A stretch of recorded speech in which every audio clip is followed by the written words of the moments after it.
Everybody says, be yourself, but we all create our lives. What is a part of your real personality that you consistently hide because it doesn't feel like your brand or your social circle? I'm pretty true and authentic to myself. I don't like fake people, so I don't really hide anything. I think I am the way I am. God created me the way I am, and I think that's a great thing. So I don't really hide my real self per se. I'm kind of just the way I am, and that's just how it is. So yeah. And why don't you hide anything? Because I said I don't like fake people, because I think I'm comfortable enough with just being myself that I don't need to hide anything. I mean, I can improve myself and I can not hide things, but not do certain things because it's not right or whatever. So like that, but like overall, just staying true to myself.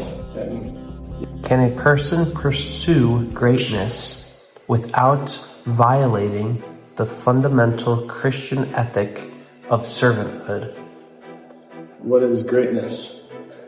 A state of exceptional superiority affecting a person or object in a particular place or area.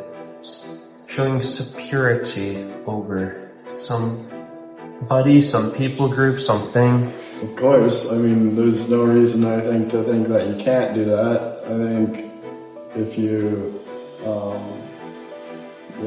was the question of like keeping God's morals or something in that? Can a person pursue greatness without violating the fundamental Christian ethic of servanthood?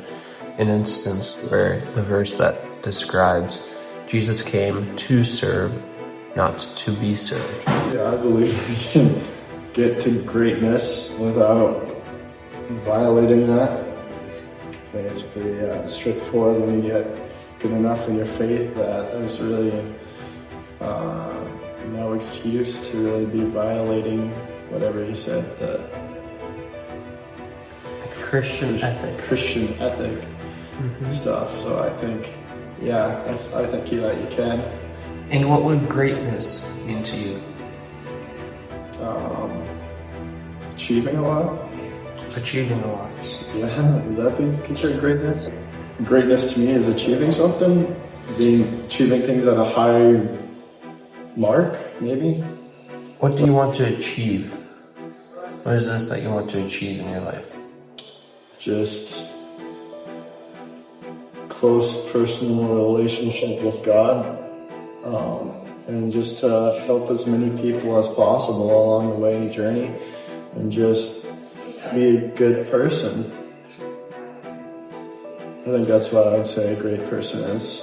Achieving greatness to you, or pursuing greatness, is connecting deeply with God and pursuing deepness with God, and rather than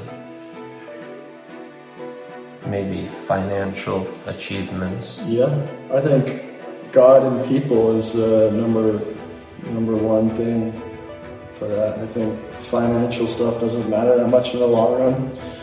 I mean, eventually we all die, and it's not going to matter how much money you have, and no one's going to remember all the hours that you put in working and how much money you made. You know, what matters is the people that you met along the way, the friends you made, the people that you affected in a positive way, and of course your relationship with God is what matters. And so I think that's greatness, in a sense of being really good at those two things. I think are probably the most two important things out there. And what does being a good person mean to you?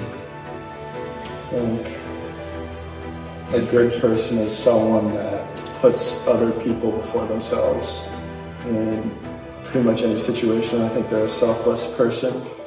I think they give to people, whether that be time, money, whatever it may be. And then of course, Yeah, I'd just say someone who's there for other people and compassionate and a bunch of those qualities. I think that is a good person. Where is God when it hurts? So where is God when it hurts? Where is God during our suffering? Where is God during our hurt? I think he's still with you. I think he's always watching you. He's with you. I think he sometimes allows certain hurt, suffering to happen because it can grow you as a person and it can grow you in your faith. So sometimes it's important to have that pain or suffering in your life because it will grow you closer to God or grow you in your character. And I think God's right there with you. I think a lot of pain and suffering can just come from, just a sinful world, but a lot of it can also just, God can also kind of allow it to happen, but you make sure he's with you through it. He's in your heart, he's with you, and he's guiding you along the way through it and showing you the way through it. Have you experienced a lot of hurt or suffering in your life? I don't know. I mean, my hurt and suffering is probably nothing compared to some people, so I'd say a little bit, but I'm sure we all have a little bit. Why do you think God allowed that hurt or suffering in your life? I guess you don't always know, but for me, I mean, some of it I don't know, and some of it I don't necessarily need to know, but I'd say some of it would be, I'd say so I can rely on God more, maybe a little bit. Maybe he allowed it so I can be a stronger person. I think I've gotten to be a pretty strong person over time, so it's helped build my character. And it's part of the person I am now, so yeah. Has that suffering brought you closer or farther away from God? Both. And for a while it pushed me away from God. You feel sorry for yourself, or you blame God for it, but I think eventually you realize that it's not all God's fault, and that it's sin's fault, or it's the devil's fault, a lot of it. And I think eventually I just learned to rely on God for help and support through those tough times, because I don't always have a lot of people around you to help you or support you, so it's like, So you mentioned the devil literally attacking you. Do you think the devil literally brings that suffering specifically onto you in that specific moments? I think the devil tries hard to attack everybody, not just me. I think the devil is, of course, evil, and he wants to see you fall, and he wants to see you away from God, and he'll do whatever he can to do that. And sometimes it works for a lot of people, and it can really get people down, but the only way to conquer that is by going to God for it and relying on God to help you through that instead of letting the devil get to you. Alright, thank you. Yeah.